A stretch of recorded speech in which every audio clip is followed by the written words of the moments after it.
So for most of the alpine climbing that we're doing here, you're going to have a pack that's going to be nice and light, roughly between 30 and 40 liters. You don't want anything much bigger than that for most things. Again, it depends what you're doing and how much equipment you do need to take. But for most of the stuff, we can get away with a 30-liter pack. It also keeps you from bringing too much stuff. You can only fit so much inside. Typically what's going to go in here, first thing I'm going to put in, down jacket. I'm going to put that at the bottom. Hopefully don't need it. And you want nice soft stuff that you don't think you're going to need at the bottom of the pack. Okay, so that's going in. First, second, this is a first aid kit. Nothing really, exciting in here. There's some very basic medicine, some aspirin. I have a lighter and a Leatherman, and some hand warmers, and then just regular like gauze, Band-Aids, aspirin, stuff for altitude, ibuprofen, really, really basic stuff. Okay, no big surprises in there. Okay, so that's going to go in the bottom as well. Hopefully we don't need that. Next, if we're going to start out on the Glacier, then I can put my rock stuff in the bottom. So for the mixed climb, again, depending on what you're doing, you're just going to bring a small selection of friends. What you really want to try and do, you may bring some wires as well. Depends on the rack that you actually need for the route you're doing. But what you want to try and do is cover a decent sort of size range. Okay, so you want to go from kind of small to medium big. You may even take a bigger cams if you know that it's going to be wider cracks, and wires as well. So those will go in on the bottom. We won't need those until we get to the rocks. And in theory, we have a Glacier Approach, one or two quick draws as well.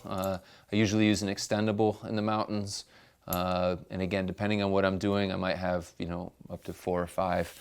Obviously, more technical rock climbing, you're going to need more than that. Okay.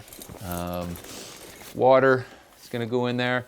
Again, depending on how much you plan on drinking, and and it's also kind of personal.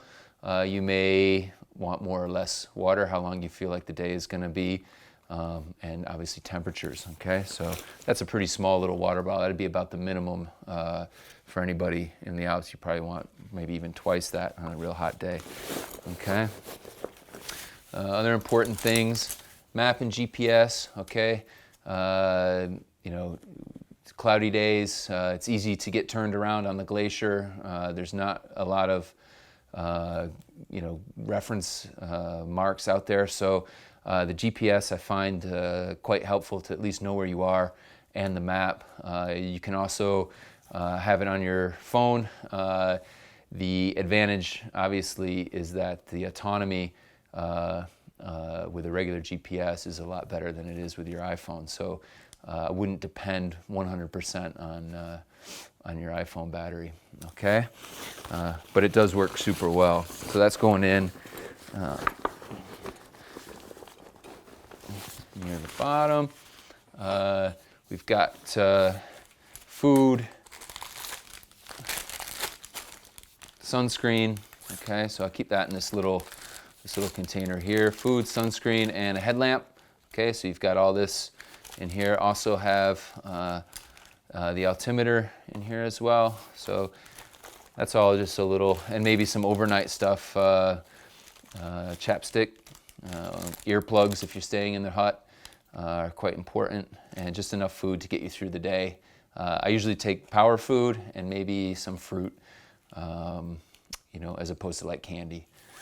Okay, and that's going to go down in here somewhere. Try and keep it well organized. Crampons, we're going to need those usually relatively soon if we're getting off the Aiguille de Midi, so they need to be sort of near the top. We're going to be putting those on right away. Okay. Harness as well.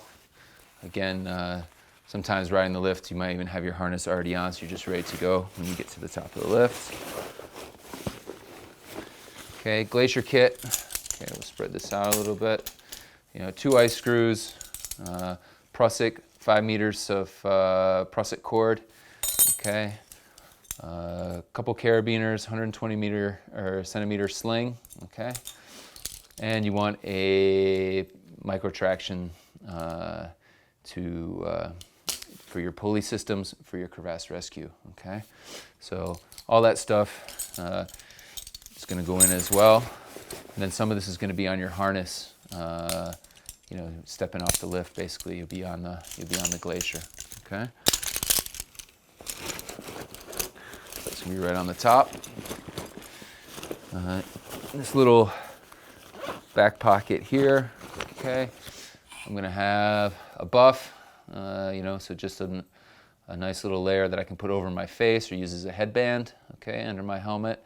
It keeps the sweat out of your eyes, and it can be just the right layer in between, having a wool hat or, it's quite not so warm as a wool hat.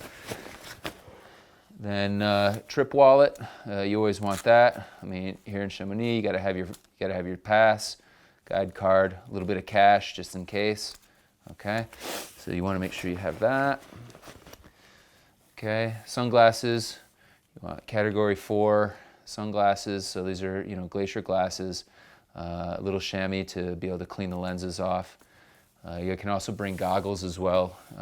It's not a bad idea as a backup for your sunglasses, and also in case it gets windy. Certain itineraries or mountaineering in bad weather, goggles would be 100% essential.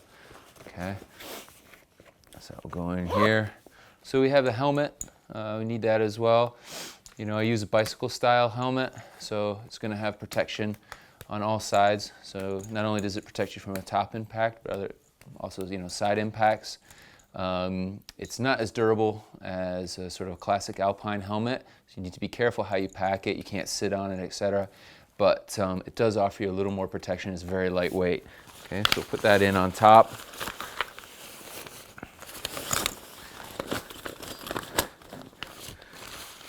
We'll wrap this all up. Close it. Ice axe and the rope. I usually use relatively short ice axe. I would say the maximum you'd like to go is probably 60 centimeters for most things in the Alps. Then you're going to have, an axe like this one. It climbs well and walks well. So nice and light. And I'll put this through here so I can carry it on the lift. And then the rope, I typically use 40-meter rope for most things, although, depending on the itinerary you choose, you may want to be careful about rope length. If you expect to have to abseil at all, you want to make sure you probably have a 50 or 60-meter rope for that. But if you're walking off, or most mixed itineraries, a lot of the classic routes around here, 40 meters will be fine. And then I'll usually just kind of put this here or carry it in my other hand when I'm on the lift.